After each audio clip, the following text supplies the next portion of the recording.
Hey everyone, welcome to episode 199 of 15 with Andy, Randy, Jeff, and Tammy, right? We have an extra today, which is phenomenal, and we have all three of us back, which is almost unheard of. And due to all of this social distancing and trying to continue life on, as normal as possible, or at least as close as to that as we can. I mean, I don't know what normal is for you, but to have us all together and adding Tammy, who's no stranger to the podcast as well. Tammy is our pastor for worship and liturgy here at the Whole Life Church.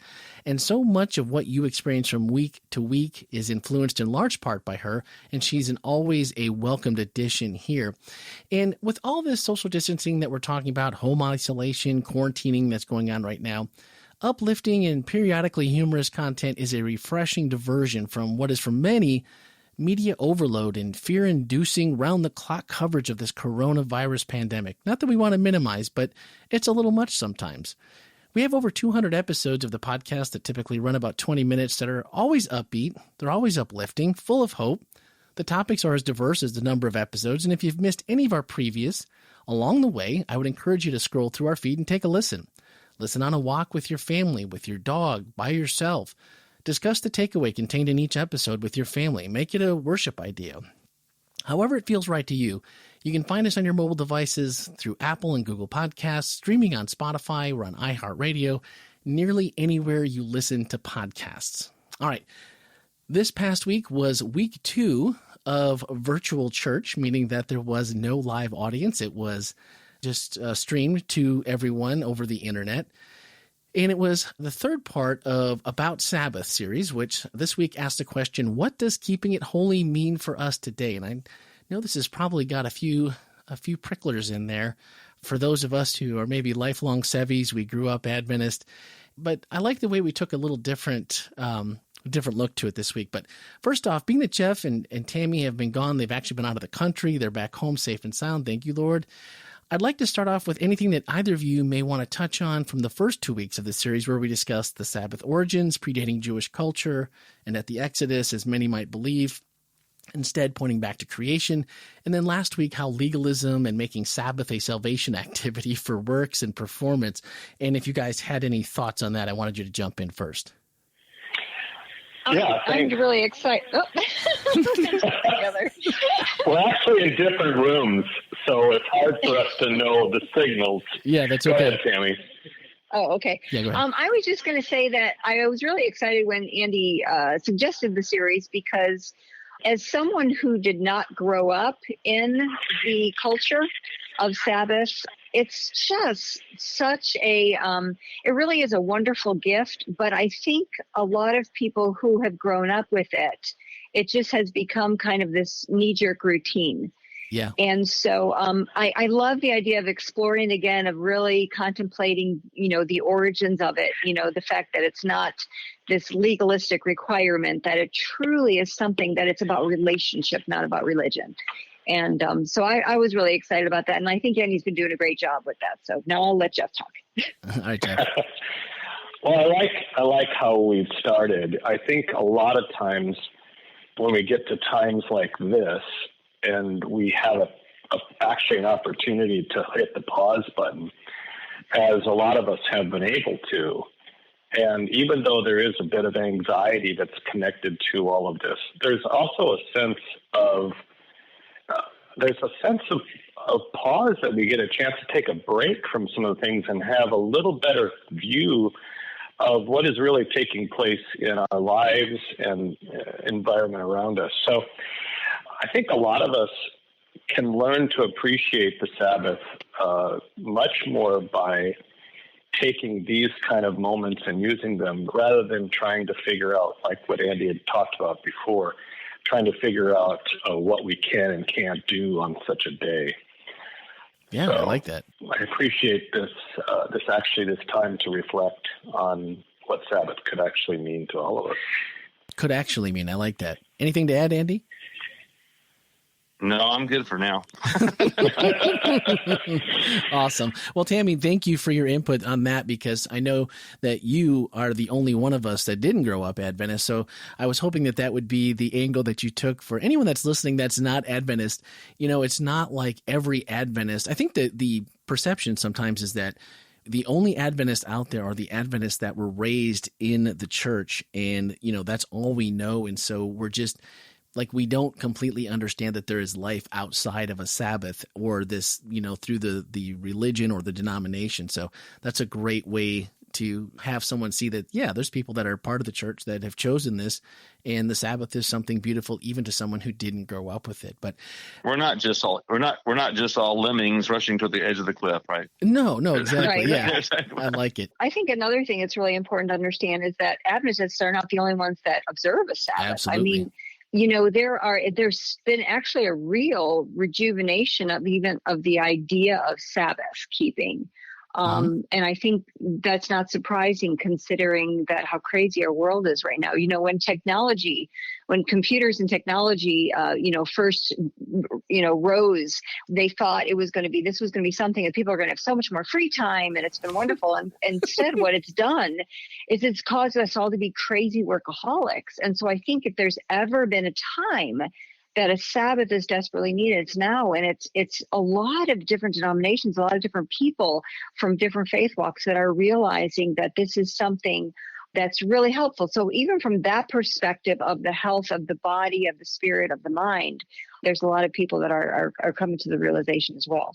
Absolutely. And I think sometimes, as much as people would almost label us as zealots about this, I would say that there's many Adventists, like those of us that grew up with it, that don't give the Sabbath enough credibility.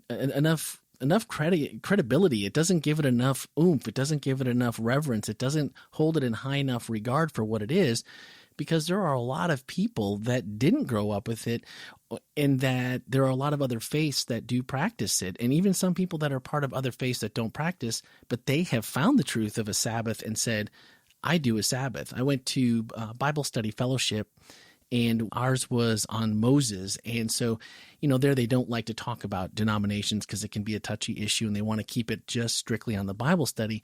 But they lost control of the group because there were multiple people that were, and they knew I was a Seventh-day Adventist because they ask you that before you go in. And I was surprised how many other people that weren't Adventist or Seventh-day Baptist that said, yeah, we're not part of a congregation that keeps Sabbath, but we keep the Sabbath as a family, and we don't do all the things that we grew up with as Adventists. We don't do those things, and we focus on God, we focus on family, we focus on time together and just slowing down from life. And I thought, well, that's pretty amazing. So I almost feel like maybe we're the ones that don't hold it in high enough regard as often as we should. Correct. And also we forget that we think that Adventists live longer because they eat so well and get so much exercise, which is not true. They may eat better than the general population. I don't know. But I think there's some really great support that it may be our Sabbathing that contributes to our longevity more than it is our diet and exercise routines. It's very possible. And then on the other part, I thought it might be a good idea that we just define what this actually is, this holy thing. And you said the definition was set apart, hallowed, respected, blessed, divine, righteous. And then immediately you were talking about people you had been speaking to as Sabbath keepers, maybe those who grew up with it or had been for a long time, whose remembrances from childhood had a keeping but not breaking feel to it versus maybe a holy angle. And this wasn't a surprise to me, at least growing up in the Midwest. Was it to any of you that was how maybe Sabbath keepers had looked at it initially? I think about this from time to time because for some reason we have wanted to make the Sabbath more meaningful than just a healthy break.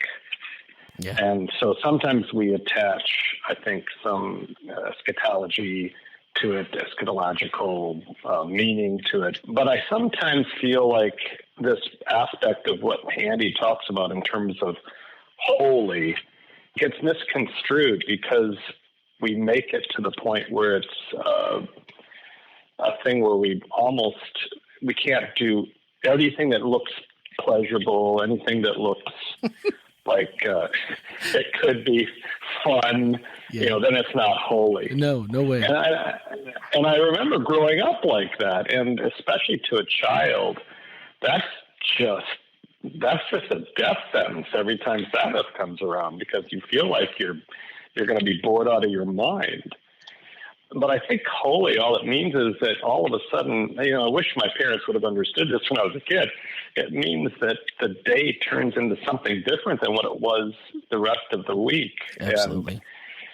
And now you get a chance to do those things that you've always wanted to do with your dad or your mom or your family. And you get a chance to provide something that is actually out of the ordinary. Well, I think would be a better word. Yeah. And the heresy of salvation by works, which has plagued our particular group of Christians, I think that there's a tendency, and you make it about what you do and how your accomplishment, and a more behavioristic faith. That's why all these rules come along, as opposed to the fact that, hey, it is a holy day, and we keep it holy by remembering it, by intentionalizing it, by honoring it, not necessarily by the details of you're doing something wrong this second and God's going to be disfavored upon you, and now you're keeping it right, and that's going to get this blessing, and now you're back out of it again. It's just not that way. Yeah, I actually cringe when I see an article or something posted on somebody's website where these are the things that you can do and can't do on the Sabbath, because I think that would be like somebody calling me up and saying, here's the dates that are that you can have with your wife, and here's the ones you can't. And I just have a really difficult time with somebody setting those kind of parameters. It's a great illustration, Jeff. Yeah, I like it. Well, and Andy, I like this shift in focus that you talked about. You said keeping Sabbath holy isn't about figuring out what is holy and what is not, because the blessed 24 hours are already holy, and keeping it may be most about remembering it 24/7 and knowing that when it arrives, it will be, in the words of John Mark Comer, a wonderful, life-giving practice to break our addiction to the West's twin gods, accomplishment and accumulation. And, to think about it in the fact that those 24 hours they're already holy, whether we choose to participate in them or not. And I'd never really thought about it that way. And so is that something, that maybe I'm just new to this whole idea, or is this something that's been out there and I've just kind of missed it? No, I think it may be a different way of thinking about it a little bit, but really Sabbath is really a day about stewardship. It's about resting in God's completed work on our behalf. That's really the essence of Sabbath is salvation. And so to be able to recognize it for what it is and just enter it, as opposed to trying to do something for it or accomplish something in it. And I really think that when oftentimes people say, well, these people do this on Sabbath or that on Sabbath. I say, well, really, I think if you think about Sabbath as a day to stop self-advancement, a day to cease from trying to move yourself forward anywhere on the map. And it's a day for sitting. It's a day for being versus trying to get somewhere. Yeah. Well, and I took a long look in the mirror after you said this. You said, it isn't possible for us to run at top speed doing our work, good work done with God-honoring excellence, but in a way that is hard to be still because there's a restlessness to accomplish and accumulate. And you were speaking about, you can't just switch this off on Sabbath and expect to somehow, turn everything off for 24 hours and then flip the switch on Sunday and go like crazed people for the rest of the 6 days in the week.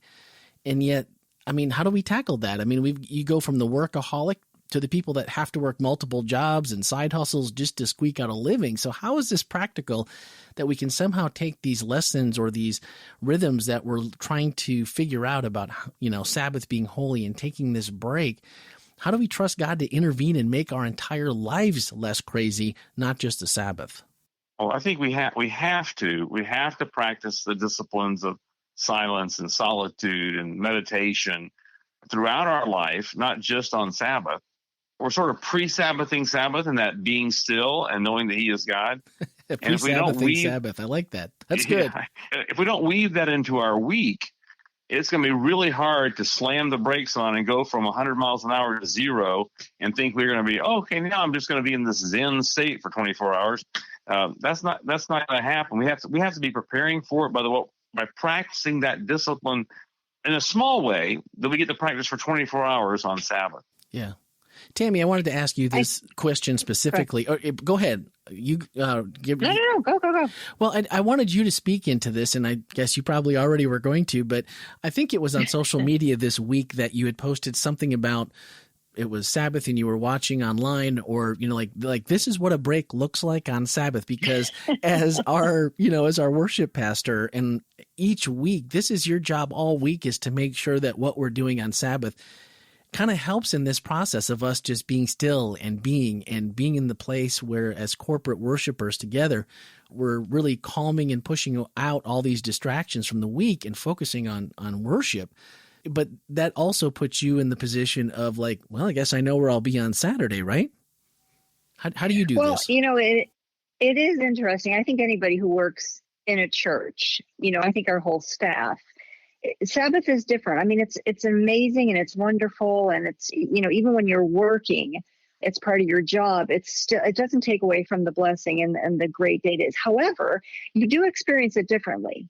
And so I would say probably since this Sabbath was probably the most different Sabbath, the most restful and peaceful Sabbath I've had probably since I married my husband, because of course I married a pastor before I was even, doing church work.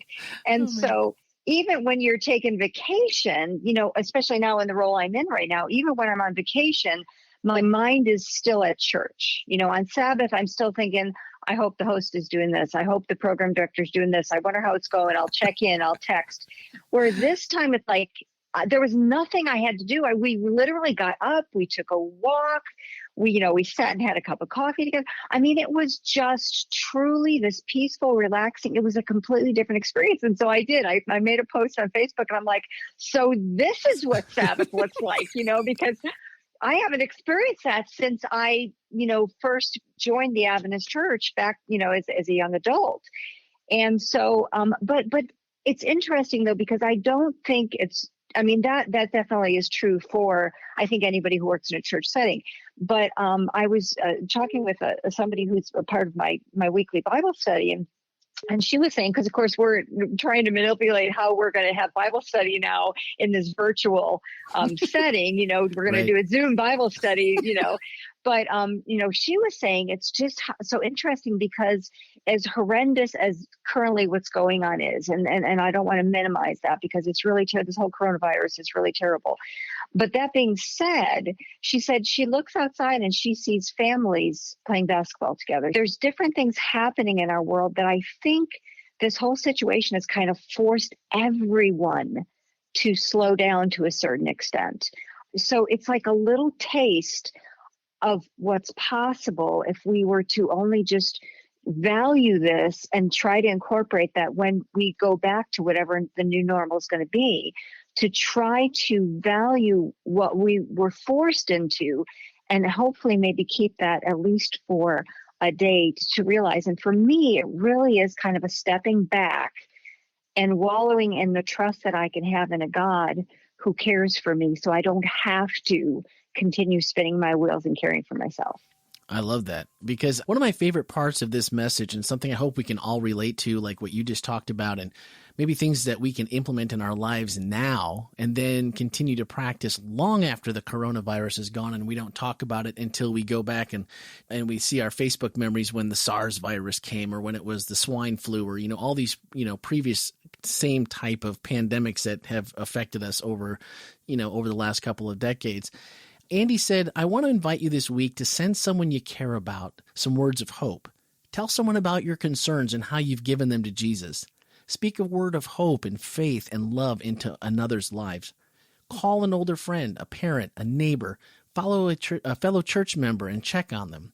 This week set a course not to be abandoned when this pandemic is behind us, of making a contribution, of being an encourager, or being a voice and person of calmness in the storm, because Jesus has spoken into all our storms and said, peace be still.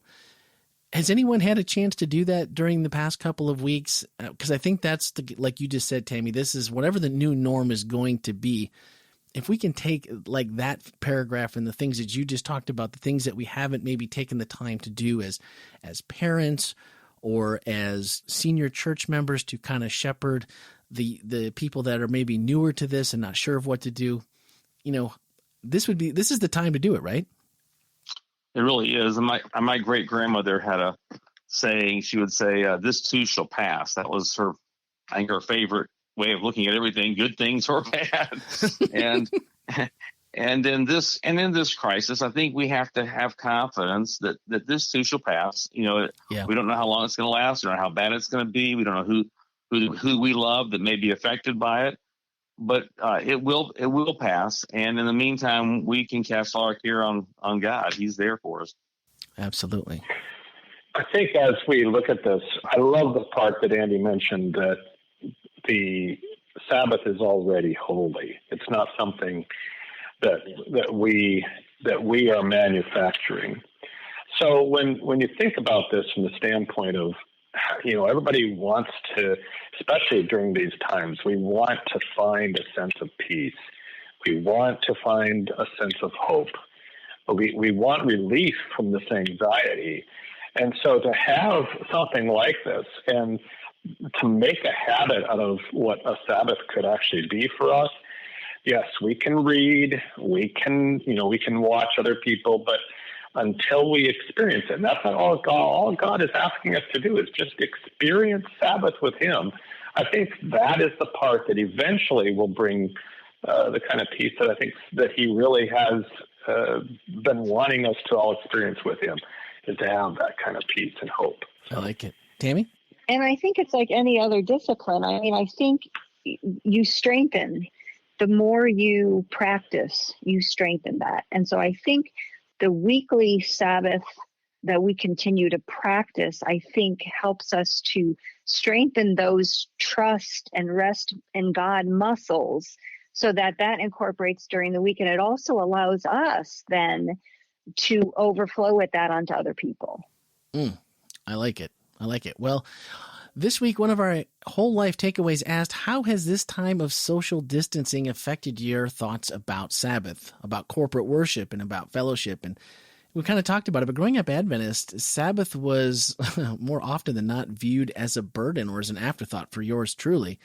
I appreciated the non-working aspect, and even when I wasn't a practicing Adventist, I mean, like what's not to like about that? Sorry, I'm an Adventist. I can't work on Saturday, so that was always something to hold dear. But I think the last few weeks I found myself missing my church people. I miss you guys. I miss hanging out with you guys in the studio and actually recording this while we're sitting around the little round table there in the office together. And I miss my community, my friends. I've missed worshiping corporately, even singing together. And if any of you have ever sat next to me, I can't sing. And so I'm, you're probably happy about that more so than I'm missing it. But, being in the same room together, even as just we sit and listen to the sermon, there's something about it. I've missed the hugs, the smiles, and dare I say, even chasing sparkle around the building and having you all go, oh, she went that way, she went that way, she went that way. So how has the last few weeks changed your thoughts about Sabbath, worship, fellowship? As always, we'll take your questions, your answers, comments, something we said, didn't say, said the wrong way, or how you feel about the subject, and you can leave us your insights by voicemail or text to 407-965-1607 or email podcast@wholelife.church. And our final thoughts were from almost the beginning of Andy's message, a little bit different this week. He said, so what does it mean to keep it holy, meaning the Sabbath? It means to remember it, to honor it, and to tenaciously train ourselves to take 24 hours to be rather than do. This won't be simple or easy, and some people won't understand when we say no to worthy causes. Ooh, saying no, that's tough all in itself, even on its own. But keeping it holy, saying yes to our God, means saying no to all His rivals, and to simply be with our God. Andy, that is a lot. That's a mouthful, but that's harder to do sometimes than we would like to personally admit, isn't it? Yeah, I think if we could think about Sabbath as a Sabbath practice, I don't go to the doctor and expect him to have all the answers and do everything perfectly. He's practicing, or she's practicing medicine. Yeah. And so I think the same thing should be true in our Sabbathing. To give ourselves some grace to be versus do.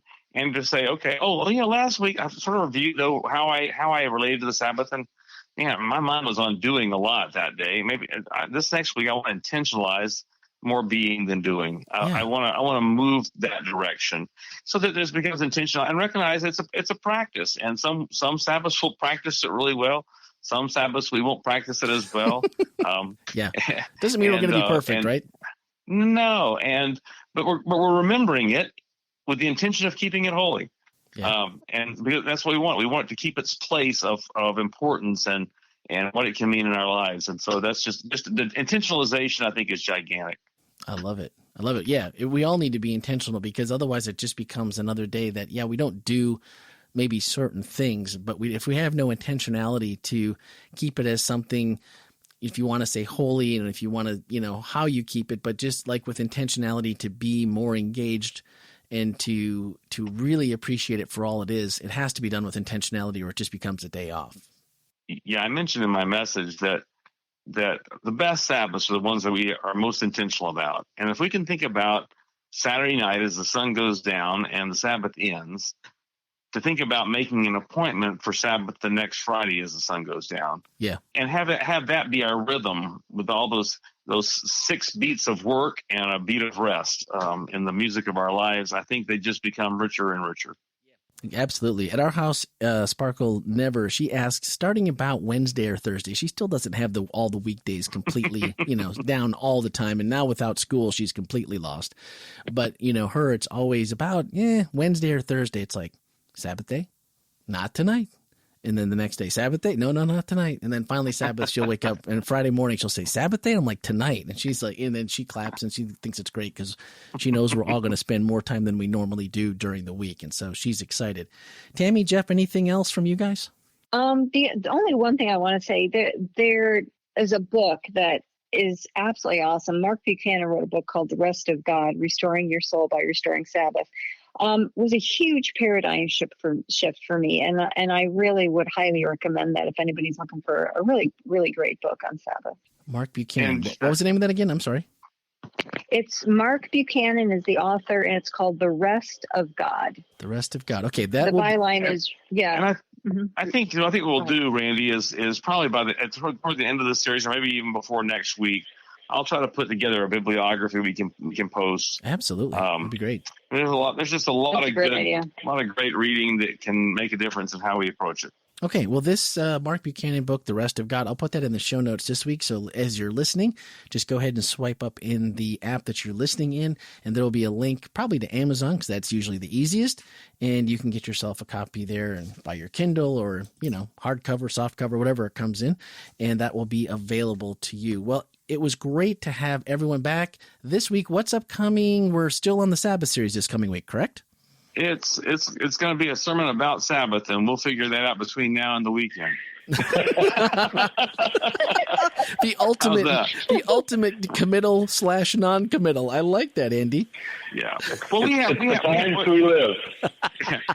We had our sermons lined out one direction, and we have a coronavirus going on, and so we may shift the emphasis we're placing a little this week, but it'll be about Sabbath, and hope everybody can join us. That's awesome. Well, as times change, we have to be flexible, so that works out great. Okay, I think that's it. So next week, it'll be episode 200. It'll probably be the same format. I don't foresee us getting back together sooner than later, probably another couple of weeks, who knows, but it'll be episode 200. So this week, remember, smile, find someone that you can give a call to, someone you can uplift this week, maybe calm their fears, wash your hands, social distancing, but get outside and get some fresh air. Vitamin D, it's good for you.